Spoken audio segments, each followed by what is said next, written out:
We move on now to the Indianapolis Colts. It's funny, when we were talking about the Texans, we're talking about a quarterback, but where's the offense? When we look at this Colts team, Brian, they have the offense, but where's the quarterback?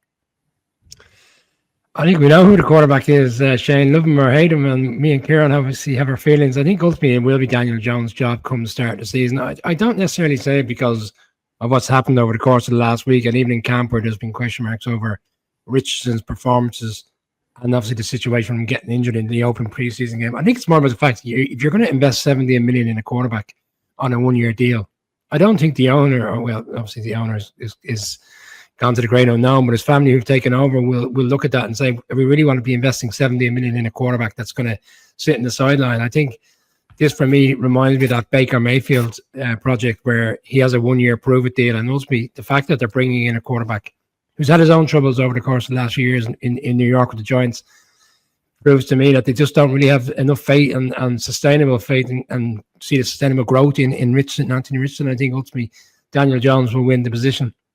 I was listening to a podcast yesterday regarding the Colts, and again, they're kind of pigeonholing Daniel Jones into, if they go back to the model of the Giants 2022, which was they had a kind of a very tight playbook, which allowed him to flourish over the course of the season, and that's ultimately what Shane Steichen will need to do with Daniel Jones. If they try to make it an expansive offense, he's going to fail and probably fail miserably, because that's what we saw when the Giants tried to load up the following year. I think they've done some nice things defensively and bringing in players. They've obviously, cornerback was a huge kind of concern for them.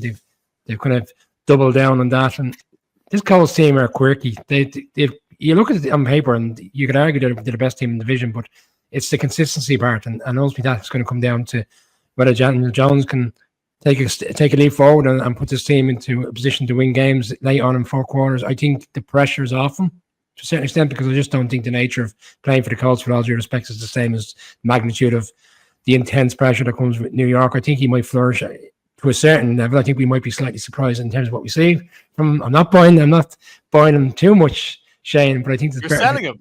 You're selling him. I'm not selling him. I just think that he's in a good spot. I think this team is in a good spot because of the nature of the division. It's so up and down, tops and tory. Teams are beating them on their own. We've had this conversation before. I don't think ultimately it will land them a playoff spot, but I do think the Colts might be in the sweepstakes come December. It's an interesting one, because one of the big takes I had when we did this time last year is that I said the Colts are going to win the division. It was one of those things I sort of half said and only half believed, but I've sort of plotted a pathway through in my head where it could happen, because I saw the talent. I saw Jonathan Taylor on there. I know what Pittman can do. He doesn't always necessarily do it. Josh Downs, Tyler Warren, when it comes to this year, has come in the draft. But again, it's difficult to get excited for this offense, Kieran Boyle. And I know I could see you wearing your Florida hat, and of course the big focus is on the University of Florida alumnus, Anthony Richardson, who has a high turnover rate, completes about half his passes and incompletes another half of them, has a high sack rate, and even the eye test is 50-50 half the time as well. You know, it's so difficult when you have the talent, and the offensive line, again, is something that could potentially be quite good. But when the quarterback situation is just too inconsistent, too difficult to track down, it's very difficult to get a read as to what we can really expect from this team. Yeah, I mean, there's so many variables with this team. I'm not high on this team at all, really. I just think this. I've watched Jones for 6 years. I think he's got the longest leash of any quarterback in the history of the game, and being allowed to A, be a starter, and B, continue in a top team for that long. And Richardson, I've been saying he came out of school too early. He wasn't ready for the NFL. We saw his antics and his behavior last year, tagging himself out of games. So already, I don't believe the Colts believe in him. The problem is the only other option they have is Daniel Jones. And I can see a situation where, like Brian said, Jones will start for a couple of games. They may go 1-2, 2-3, 2-4, switch it up. In comes Richardson. He gets hurt. Back comes Jones. Jones plays bad a couple more weeks. Richardson's healthy again. He comes back in. So I think it's going to be a chop and change season for the Colts. And I don't see really much progression. I think Jonathan Taylor, I mean, if we remember, it's something that it kind of got forgotten about last year. But if we remember, Jonathan Taylor was running into the end zone and dropped the ball short of the line and went back for a touchback. They were playing, I think it was the Broncos. And if he had scored that, it would have been a different outcome. Colts end up missing the playoffs. Broncos go on and make the playoffs. So there's sliding door moments dropping the ball, that's not a great look. And Jonathan Taylor's numbers are starting to go down as well. I mean, he's been just battering his body for the last number of years. I mean, he held out last year, and he's got his own issues going on too. The offense, I'm not really high on the offense. I know they've got some nice players out there, Pittman Jr., but Pierce and Josh Downs that's not really a great tandem of wide receivers. The O-line is fine. Braden Smith, Quentin Nelson, Tanner Borlini. The line will keep whatever quarterback is back there. They'll keep them upright. Whatever's going to keep the Colts competitive is going to be that defense. Kwity Paye, DeForest Buckner, Zaire Franklin, Charvarius Ward from the Niners, even getting in Cam Bynum and players like that. So they're not going to disgrace themselves, and they're not going to be beaten around. They'll probably be a 7-10 kind of team, just on the fringes of being competitive till maybe Thanksgiving or December starts. But Steichen, I don't think the players are fully bought into him. I don't think the players or the team are bought into Richardson. Taylor's on a down year. The Daniel Jones situation is not going to be pretty for a couple of weeks, after a couple of weeks, in my opinion. And those quarterback issues for me are just going to be that kind of that handicap for this team. We'll give our picks at the end of the segment, but I'm not really high on the Colts this year. Kieran O'Donovan, we have one person who thinks that the Colts could potentially make the playoffs, and one I think who is quite emphatic that the Colts are probably going to be last in the division. What way do you see it? I think it's like the guy said, it depends on what way the quarterback situation goes, because there's every chance that you get this kind of revolving door happening throughout the year, where one goes exactly as Kieran said, and that's not going to do the team any good. If that's happening, it means the team isn't winning.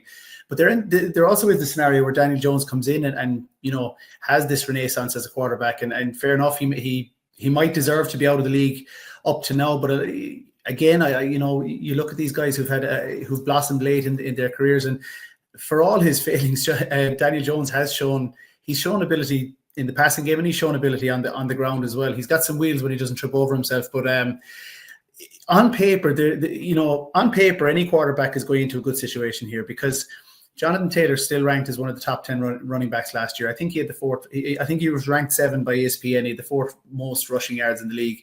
The O-line is ranked 6th overall, albeit losing Will Fries to the Vikings and losing a few pieces. They brought in the most highly touted tight end in the league in Tyler Warren. And as you guys said, Michael Pittman Jr. can be a serviceable top receiver. He was under 1,000 yards last year. They're quite high on A.D. Mitchell, I think, going into year 2. Albert Breer on the ground reckons he can take a leap this year. So on paper, he's going into a really good situation, or an above average situation, and there's a lot of potential, as you said, in a division that's not exactly that nobody's running away with.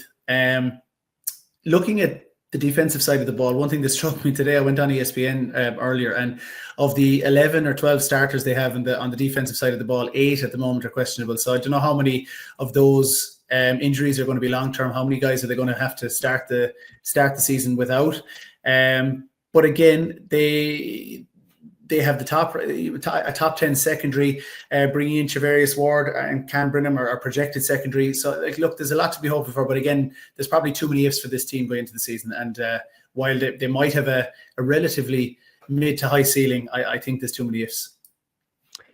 Shane, there's a few things there, kind of doubling down slightly. Like Tyler Warren and Kieran, our American Kieran, was very high on him leading into the draft. I mean, he was waxing lyrical, and rightly so, but he's kind of floating under the radar because he didn't go as the first tight end in the draft. Colston Loveland goes to the Bears at 10. That kind of changed the dynamics of the draft, and everyone knew the Colts were immediately going to snap up him.